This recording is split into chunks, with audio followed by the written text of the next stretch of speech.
자, 우리 같이 성경 찾습니다. 성경 창세기 16장입니다. 창세기 16장 7절부터 16절까지 말씀입니다. 창세기 16장 7절부터 16절까지 말씀. 우리 같이 한 목소리로 읽습니다. 여호와의 사자가 광야의 샘물 곁 곧 술길 샘 곁에서 그를 만나 이르되 사레의 여종 하갈아 내가 어디서 왔으며 어디로 가느냐. 그가 이르되 나는 내 여주인 사레를 피하여 도망하나이다. 여호와의 사자가 그에게 이르되 내 여주인에게로 돌아가서 그 수하에 복종하라. 여호와의 사자가 또 그에게 이르되 내가 내 씨를 크게 번성하여 그 수가 많아 셀 수 없게 하리라. 여호와의 사자가 또 그에게 이르되 내가 임신하였은즉 아들을 낳으리니 그 이름을 이스마엘이라 하라. 이는 여호와께서 내 고통을 들으셨음이니라. 그가 사람 중에 들나귀 같이 되리니 그의 손이 모든 사람을 치겠고 모든 사람의 손이 그를 칠지며 그가 모든 형제와 대항에서 살리라 하니라. 하갈이 자기에게 이르신 여호와의 이름을 나를 살피시는 하나님이라 하였으니 이는 내가 어떻게 여기서 나를 살피시는 하나님을 배웠는고 함이라. 이러므로 그 샘을 부엘라 헤로이라 불렀으며 그것은 가데스와 베렛 사이에 있더라. 하갈이 아브라함의 아들을 낳음에 아브라함이 하갈을 낳은 그 아들을 이름하여 이스마엘이라 하였더라. 하갈이 아브라함에게 이스마엘을 낳았을 때 아브라함이 86세였더라. 아멘. 나비 효과라는 말이 있죠. 작은 사건 하나가 엄청난 결과를 불러일으키는 현상을 우리는 나비 효과라고 합니다. 창세기 3장에서요, 우리는 아담에게 나타난 나비 효과를 살펴봤어요. 하나님은 아담에게 분명히 말씀하셨어요. 분명하게 이렇게 말씀하셨어요. 선악을 알게 하는 나무의 열매는 먹지 말아라. 먹는 날에는 반드시 죽으리라. 그런데 그들은 하나님 명령에 불순종했어요. 그 결과에 대해서 성경은 이렇게 말합니다. 그들이 그날 바람이 불 때 동산에 거니시는 여호와 하나님의 소리를 듣고 아담과 그의 아내가 여호와의 낯을 피하여 동산 나무 사이에 숨은지라. 예전에는 주님 임재하시는 소리가 들리면 달려갔을 거예요. 근데 이제는 하나님의 얼굴을 피합니다. 하나님이 그들을 피한 것이 아니라 그들이 먼저 하나님을 피해요. 그리고 그것이 또 어떤 결과를 낳았죠? 아담이 하나님께 따지듯이 말해요. 하나님이 주셔서 나와 함께 있게 하신 여자, 그가 그 나무 열매를 내게 주므로 내가 먹었습니다. 여자에게 책임 돌리고 있나요? 아니죠. 하나님께 책임 돌리고 있어요. 하나님 왜 하필 저에게 저 여자 주셔서 저로 하여금 이 선악과 따먹게 만들었습니까? 지금요, 아담은요, 하나님께 책임 돌리면서 하나님께 따지는 거예요. 그가 저지른 불순종이 이렇게 꼬리에 꼬리를 물면서 점점 더 큰 결과를 낳고 있는 겁니다. 이것이 바로 아담에게 나타난 나비 효과예요. 지난주 우리는 또 다른 나비 효과를 봤어요. 아브라함에게 나타난 나비 효과였어요. 하나님은 분명히 아브라함과 사례를 통해서 아들을 주시려고 하고 있어요. 아브라함은 그 약속을 굳게 잡고 하나님의 때를 기다려야 합니다. 그런데 그들의 눈이 누구에게 향합니까? 하나님이 아닌 하갈에게로 향해요. 그 결과 그들은 하나님의 말씀을 왜곡하죠. 자기 힘으로 하나님의 약속을 이루려고 해요. 하나님은 분명히 아브라함과 사례를 통해 아들을 주시겠다고 약속하셨는데 사례는 이렇게 말해요. 여호와께서 내 출산을 허락하지 않았습니다. 자기가 이미 하나님이 됐어요. 여호와께서 내 출산을 허락하지 않았습니다. 이렇게 하나님의 계획, 뜻을 왜곡하면서 자신의 계획을 이루려고 하는 거예요. 그것이 또 어떤 결과를 낳았습니까? 다 고통받죠. 사례도 고통받고 아브라함도 고통받고 하갈도 고통을 받아요. 믿음의 가정에 미움과 다툼과 원망과 더하여 학대까지 일어납니다. 그 학대가 얼마나 심했는지 하갈이 임신한 몸으로 도망을 쳐요. 이것이 바로 아브라함의 집에 나타난 나비 효과예요. 자, 오늘 본문은요, 계속해서 이어지는 본문입니다. 오늘 성경은 임신한 몸으로 도망을 가고 있는 하갈을 주목하고 있어요.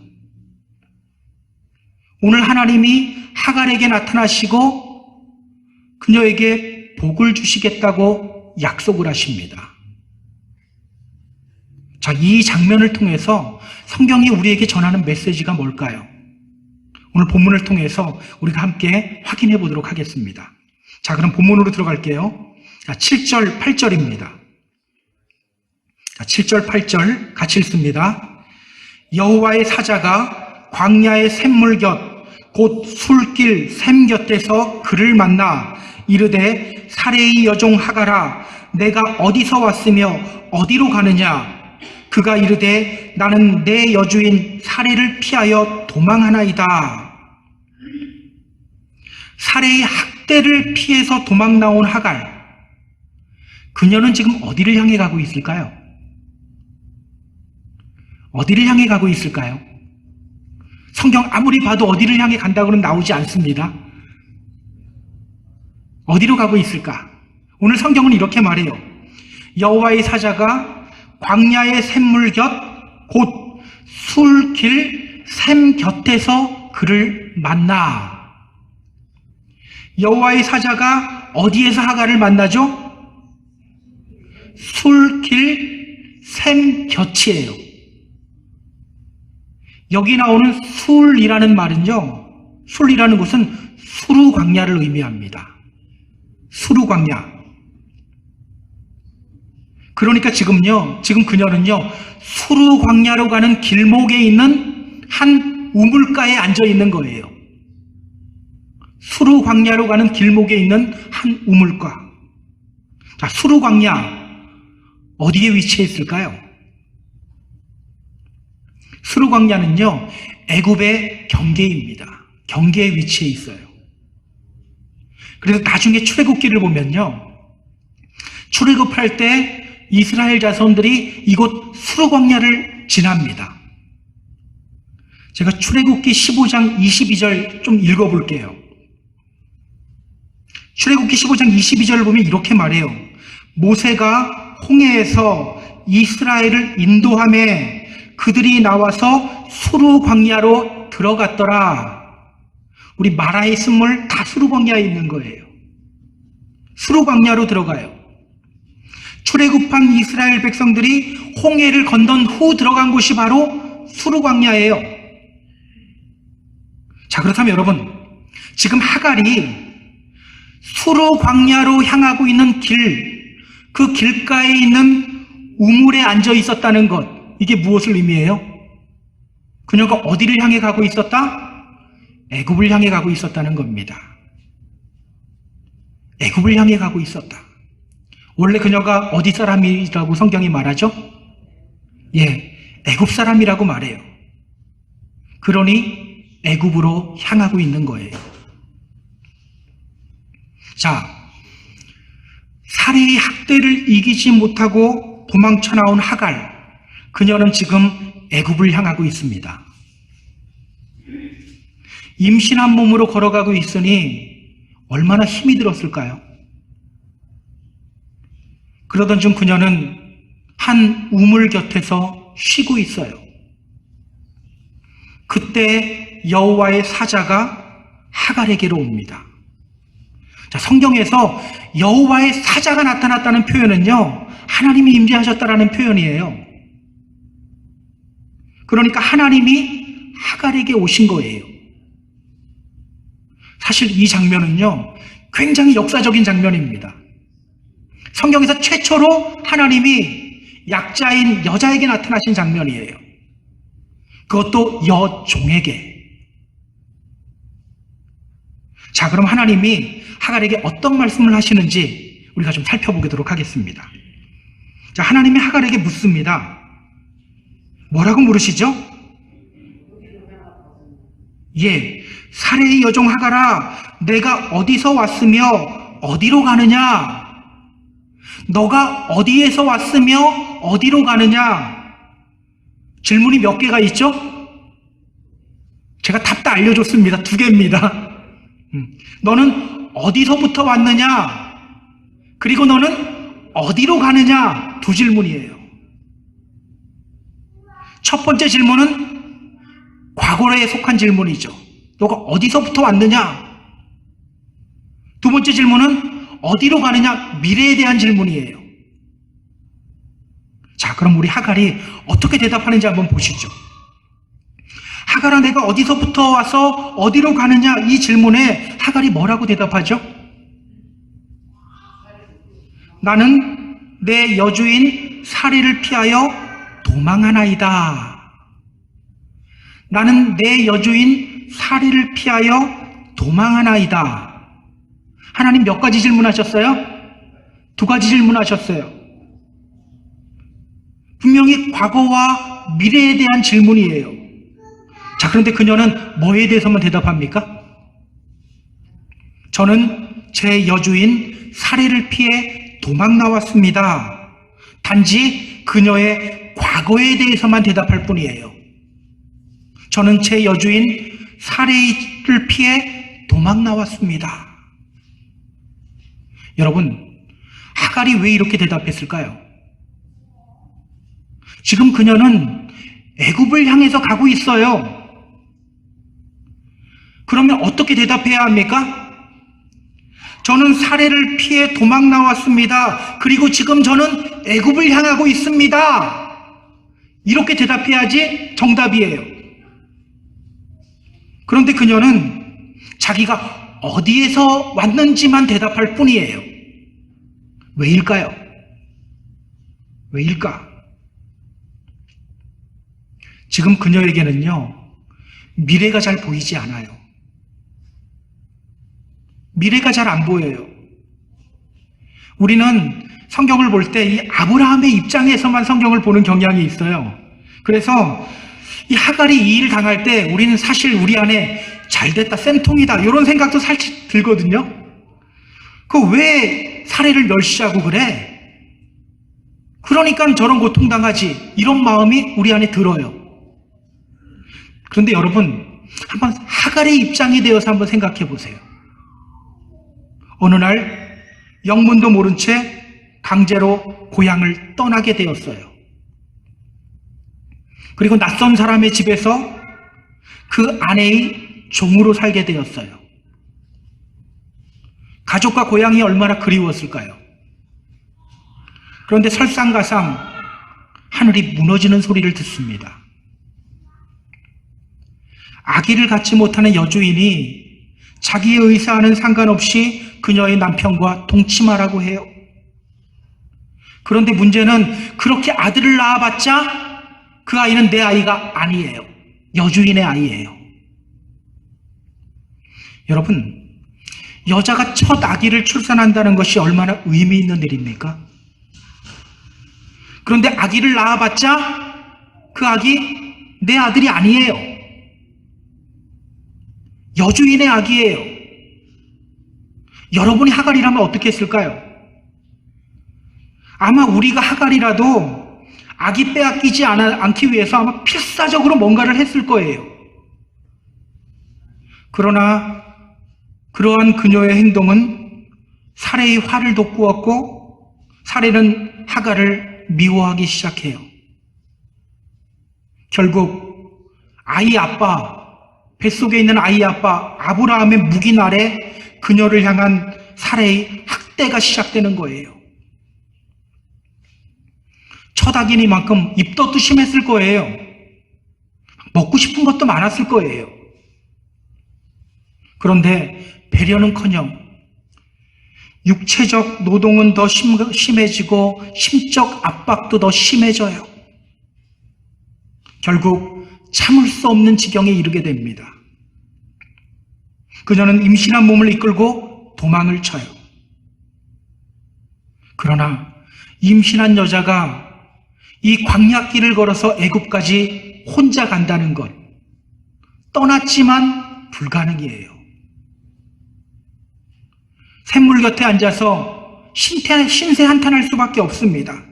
이제 나의 삶은 여기서 끝이구나. 그렇게 자신의 삶을 한탄하고 있을 때 하나님이 와서 물은 거예요. 너는 어디서부터 와서 어디로 가느냐? 그녀는 이렇게 대답할 수밖에 없었던 겁니다. 저는 제 여주인 사레를 피해 도망 나왔습니다. 그냥 과거에 대해서만 대답할 뿐 미래에 대해서는 대답할 수가 없었던 거예요. 우리도 이럴 때가 있지 않나요? 아무리 생각해도 미래가 없다는 생각이 들 때가 있어요. 과거에 대해서라면 몇 시간이고 떠들 수 있어요. 내가 당했던 억울함, 서름, 상처, 아픔 아마 며칠 시간 줘도 모자랄 거예요. 시간이 모자랄 거예요. 우리 이야기하는데 시간이 모자랄 거예요. 그러나 정작 미래에 대해서는 할 말이 없어요. 이것이 바로 오늘 하갈이 느끼고 있는 심정이에요. 바로 그때 하나님이 그녀에게 오신 거예요. 과거만 있고 미래가 없는 그녀에게 지금 하나님이 오신 거예요. 그러고 보면요, 우리 주님은 이 우물가를 만남의 장소로 많이 이용하셨어요. 그 대표적인 예가 어디에 나오죠? 요한복음 4장. 예수님은 사마리아 여인, 한 우물가에서 한 사마리아 여인을 만났고 그녀의 목마름을 해결해 주셨죠. 특히 성경을 보면요, 이 우물가에서의 만남이 결혼으로 이어지는 경우가 굉장히 많습니다. 아브라함의 종이 우물가에서 리브가를 만났고 이삭은 리브가와 결혼을 하죠. 또 창세기 29장을 보면요, 이삭의 아들인 야곱도 우물가에서 라헬을 봐요. 훗날 그녀를 아내로 맞이합니다. 모세도 우물가에서 보죠. 모세도 우물가에서 아내를 만나요. 모두 우물가에서의 만남이 결혼으로 이어져요. 그렇다면 여러분, 하나님이 우물가로 하갈을 찾아오셨다는 것, 이게 무엇을 의미합니까? 지금 하나님은 하갈과 언약을 맺으며 그녀 안에 있는 목마름의 문제, 미래가 없는 문제, 이거를 해결해 주시기를 원하는 거예요. 자, 그럼 우리 하나님이 하갈에게 어떤 말씀하시는지 우리 같이 한번 보겠습니다. 9절 보세요. 자, 9절 같이 읽습니다. 여호와의 사자가 그에게 이르되 내 여주인에게로 돌아가서 그 수하에 복종하라. 자, 오늘 하나님이 하갈에게 말씀하십니다.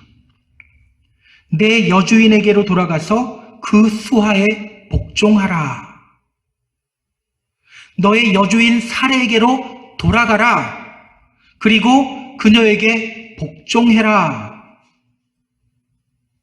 여러분, 이 명령이 어떻게 보이세요? 이해가 갑니까? 원래 잘 이해가 안 가는 말씀이에요. 지금 그녀가 여기 온 이유가 뭐예요? 사례의 학대를 피해서 도망 나온 겁니다. 그런데 하나님이 말씀하셔요. 너 여주인 사례에게로 돌아가라. 그리고 그녀에게 복종해라.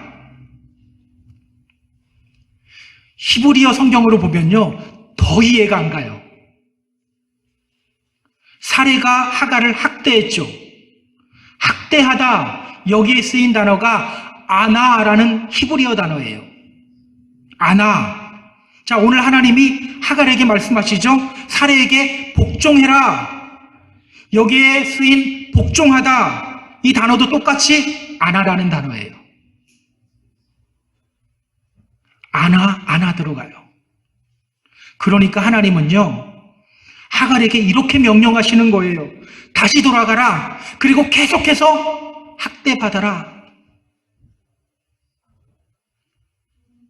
여러분, 이것을 우리가 어떻게 이해해야 될까요?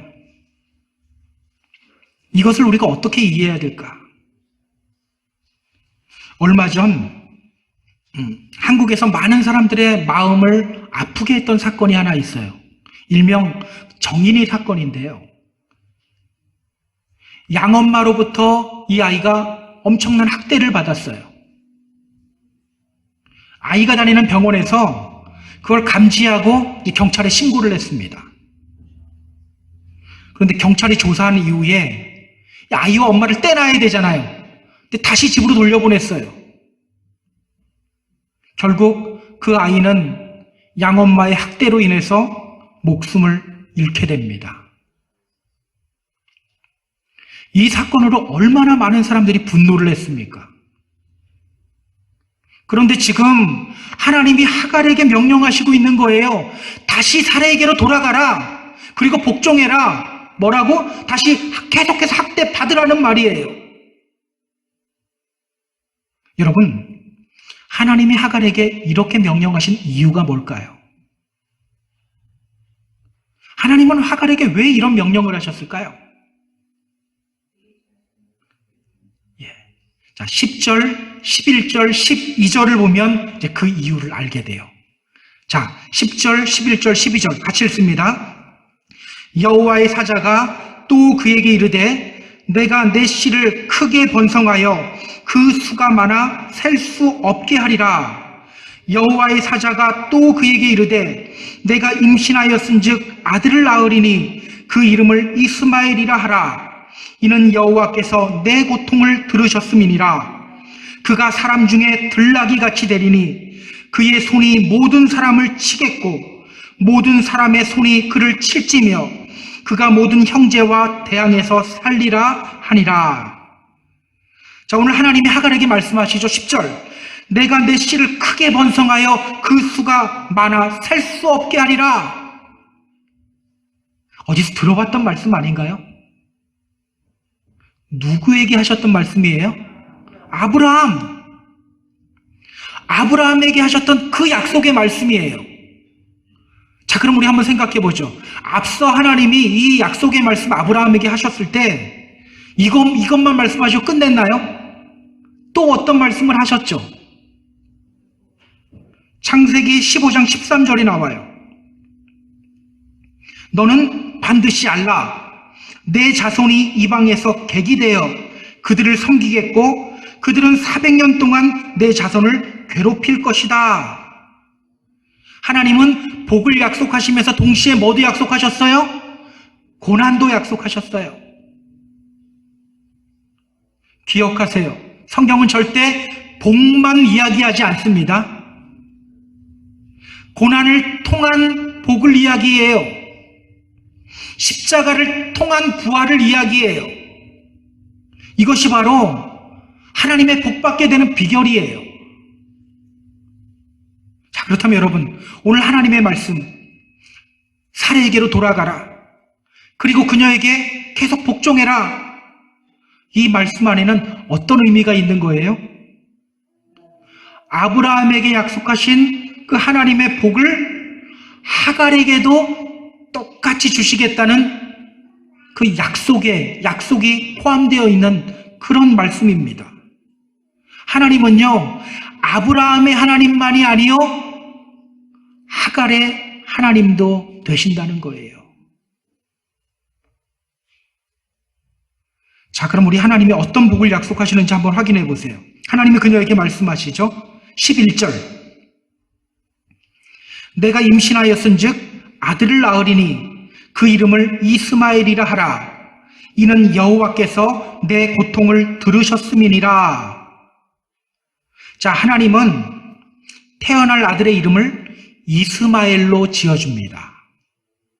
이스마엘, 무슨 뜻이죠? 성경에 나와요. 이는 여호와께서 내 고통을 들으셨음이니라. 이스마엘, 사마라는 단어와 엘이라는 단어가 합쳐진 말이에요. 사마, 이 말은 hear, listen, 듣다라는 뜻이고요. 엘, God, 하나님이라는 뜻이에요. 즉, 하나님이 듣는다, 이런 뜻입니다. 더 정확히 표현하면 God will hear, 하나님이 들을 것이다 라는 말씀이에요. 성경에 이와 똑같은 이름들이 있어요. 뭐가 있을까요? 어떤 이름들이 있을까요? 사무엘 아세요? 사무엘, 발음 비슷하지 않나요? 똑같은 이름이에요. 똑같은 뜻이에요. 또 성경에 보면 시므온이라는 이름이 있어요. 시므온도 똑같은 뜻을 가진 이름이에요. 그러니까 오늘 하나님은요, 그녀에게 이렇게 말씀하시는 거예요. 너가 고통 속에서 신음하는 소리 내가 듣고 있었다. 그리고 앞으로도 들을 것이다. 너가 고통 속에서 신음하고 있을 때 너 혼자 고통당하는 것 같았지? 아니야, 내가 듣고 있었어. 그리고 앞으로도 들을 거야. 여러분, 이때 하갈의 심정이 어땠을까요? 눈물이 왈칵하고 쏟아지지 않았을까요? 하나님이 내가 고통 속에서 내는 그 신음소리를 듣고 계셨대. 하나님이 듣고 계셨대. 고통 속에서 나 혼자라고 생각하고 있었는데 하나님이 듣고 계셨대. 여러분, 얼마나 위로가 됐을까요? 기억하세요. 우리 하나님이 바로 이런 분이십니다. 우리 하나님은요, 우리가 고통 속에서 부르짖을 때 그 고통을 외면하지 않는 분이십니다. 이러한 하나님을 믿는다는 것이 정말 복된 일이라는 것을 우리가 알아야 돼요. 그렇다면 여러분, 우리 하나님이 이런 분이에요. 그러면 우리가 실천해야 할 것은 뭡니까? 고통 중에서 하나님께 부르짖어야 되는 거예요.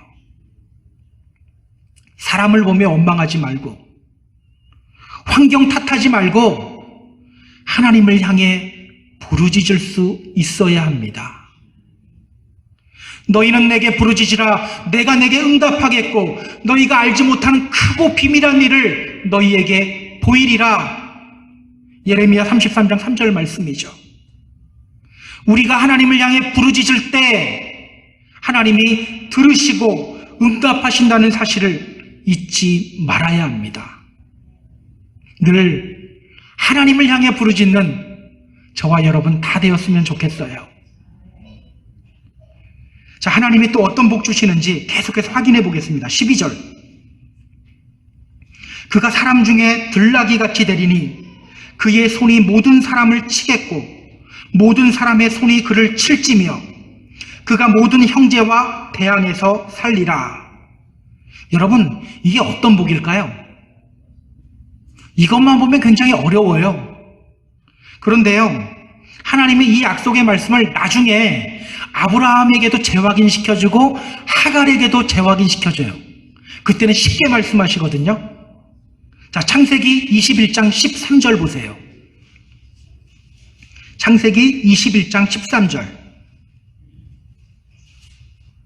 하나님이 아브라함에게 말씀하십니다.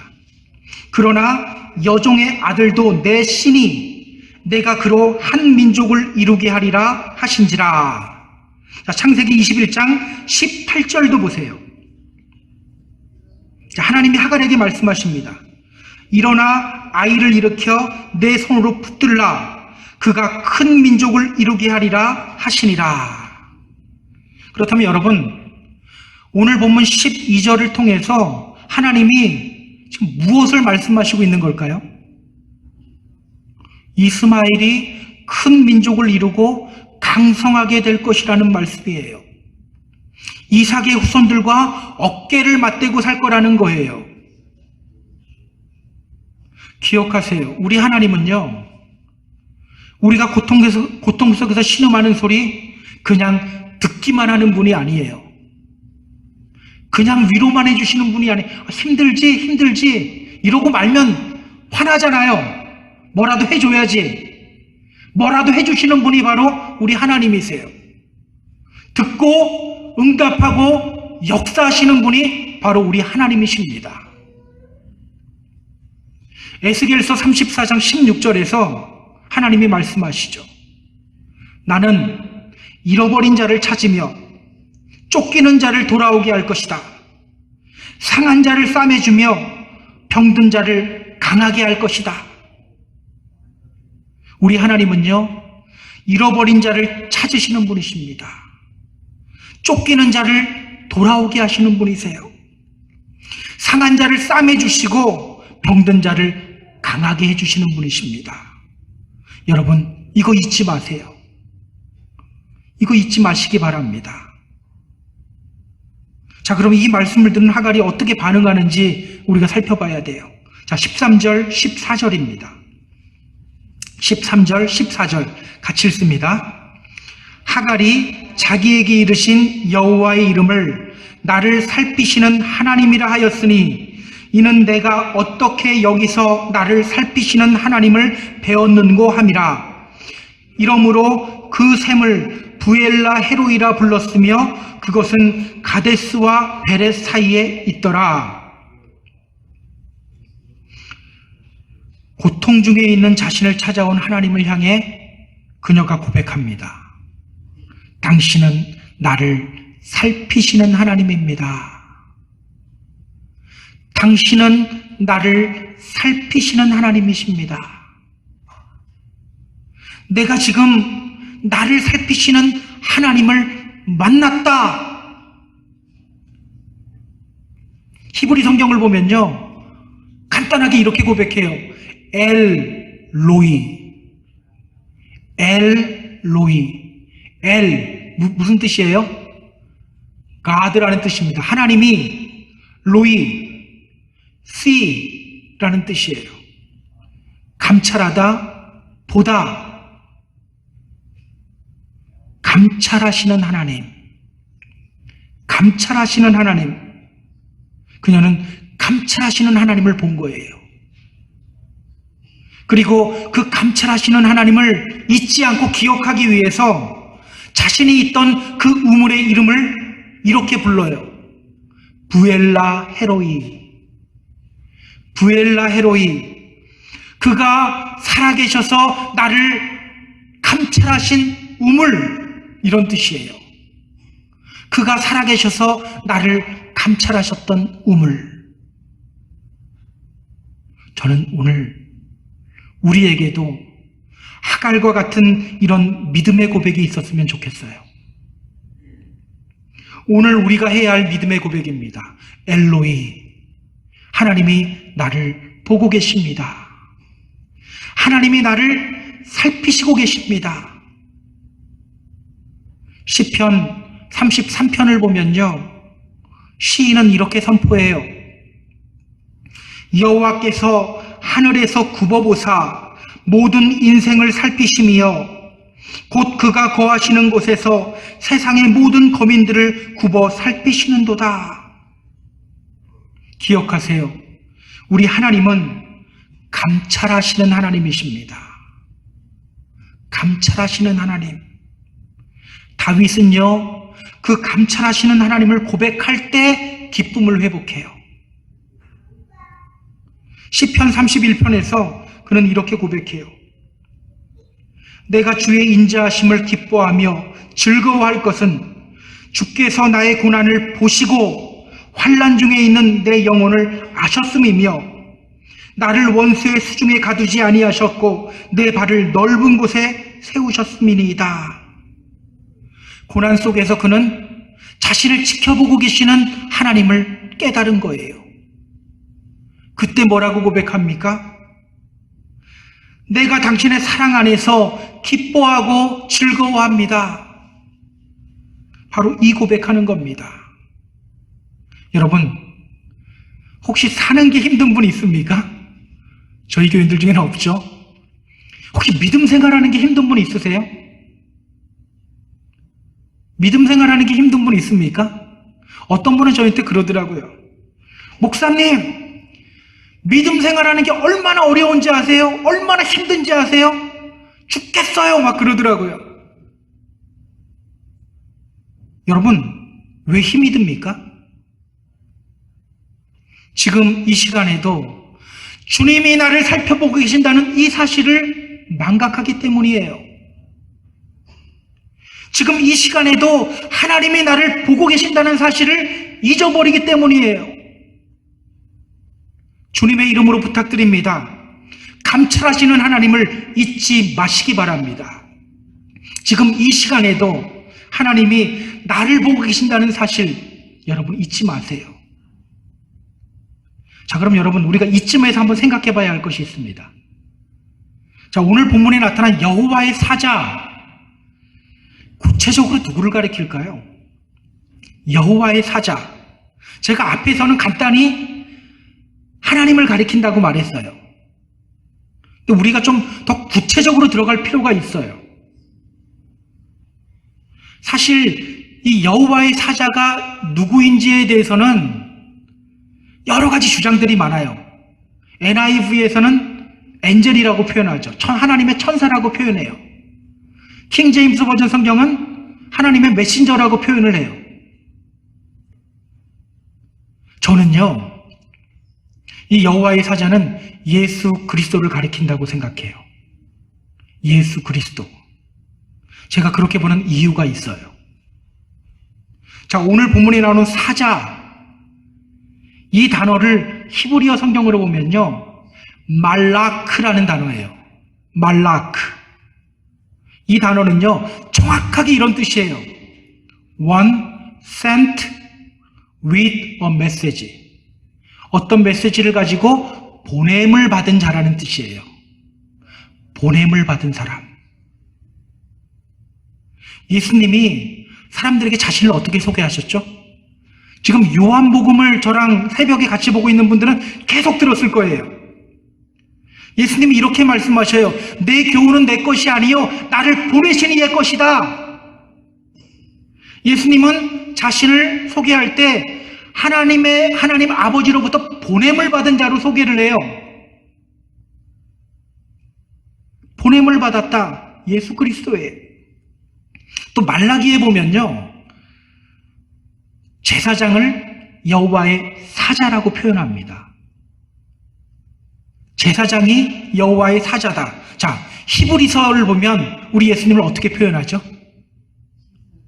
대제사장. 제사장이라고 표현해요. 그러므로 우리에게 큰 대제사장이 있으니 곧 하나님의 아들 예수니라.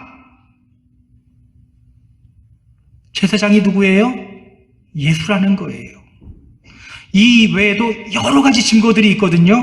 근데 제가 여기서 다 다루면 여러분 아마 머리가 터질 거예요. 그래서 조금 다른 부분들은 성경 공부 시간에 제가 조금 더 정보를 좀 주기로 하고요. 이런 정황으로 보면요, 오늘 본문에 나오는 여호와의 사자, 그냥 단순히 여호와의 천사다, 아니면 여호와의 사자다, 그냥 하나님이 나타나신 것을 이렇게 표현하는 거겠지, 이러고 넘어가면 안 되고 우리는 예수 그리스도의 모습을 우리가 기억해야 돼요. 그렇다면 여러분, 오늘 우리가 실천해야 할 것이 뭡니까? 예수님이 우리와 늘 함께 하신다는 사실, 우리가 이거 기억해야 되는 겁니다. 주님이 우리를 늘 살피시고 계심을 기억해야 돼요. 그래서 예수님은 말씀하시죠. 수고하고 무거운 짐진 자들아 다 내게로 와라. 내가 너희를 쉬게 하겠다. 주님이 우리를 지켜보고 계시고 우리의 짐들을 대신 테이크오버 한대요. 그러면 우리는 어떻게 하면 됩니까? 주님께 우리의 고통, 고난 맡기면 되는 거예요. 늘 예수님과 동행하는 삶을 살아가는 저와 여러분 다 되었으면 좋겠습니다. 자, 그럼 우리 15절, 16절 보고 말씀을 정리할게요. 자, 15절, 16절 같이 읽습니다. 하갈이 아브라함의 아들을 낳음에 아브라함이 하갈을 낳은 그 아들을 이름하여 이스마엘이라 하였더라. 하갈이 아브라함에게 이스마엘을 낳았을 때는 아브라함이 86세였더라. 아멘. 자, 드디어 이스마엘이 태어나죠. 여러분, 이 이스마엘이 태어나는 장면을 통해서 성경이 우리에게 뭘 말하려고 할까요? 우리는 이렇게 생각할 수도 있어요. 왜 하나님은 이 이스마엘 그냥 이 씨일 때 딱 잘라버렸으면 아무런 문제가 일어나지 않았을 텐데 왜 확 잘라버리지 않았을까? 여러분, 오해하지 마세요. 이스마엘의 후손들이 잘못된 길을 간 거지 하나님이 이스마엘을 저주한 게 아닙니다. 그래서 우리는 누구든지 함부로 우리가 저주하면 안 돼요. 하나님은 아브라함과 같이 이스마엘에게도 동일한 복을 주신 거예요. 우리 하나님은 아브라함의 하나님이기도 하고요, 하갈의 하나님이시기도 하시고요, 또한 이스마엘의 하나님이시기도 하셨던 거예요. 왜 하나님은 하갈에게도 이렇게 아브라함과 같이 동일한 복을 주시는 걸까요? 왜일까? 궁금하지 않습니까? 자, 아브라함 부르시면서 하나님이 이렇게 약속하셨죠. 땅의 모든 족속이 너로 말미암아 복을 얻을 것이다. 땅의 모든 족속이 너로 말미암아 복을 얻을 것이다. 비록 아브라함의 실수로 태어난 아기지만 하나님은 지금 그 약속을 지키시는 거예요. 그 약속 지키고 있는 거예요. 그래서 우리 하나님은 신실하신 하나님인 겁니다. 기억하세요. 우리 하나님은요, 우리가 어떻게 해서 주님을 믿게 되었든 우리가 이 믿음의 공동체에 들어와서 주님을 믿는 이상 우리 주님은 우리를 살피시고 보호하시고 인도하고 계십니다. 우리 사랑하는 펜사콜라 한인교회 성도 여러분, 하갈의 고통을 돌아보신 하나님은 주님의 몸된 교회에 몸을 담고 있는 우리들의 신음소리도 들으십니다. 내가 누구이건 나에게 어떤 과거가 있던 간에 하나님은 나를 살피시고 복 주시기를 원하십니다. 우리가 이 땅에서 당하는 억울함, 괴로움, 이길 수 있는 이유는 우리를 살피시는 하나님이 있기 때문입니다. 오늘 여러분에게 고통을 주는 사례는 누굽니까? 무엇입니까?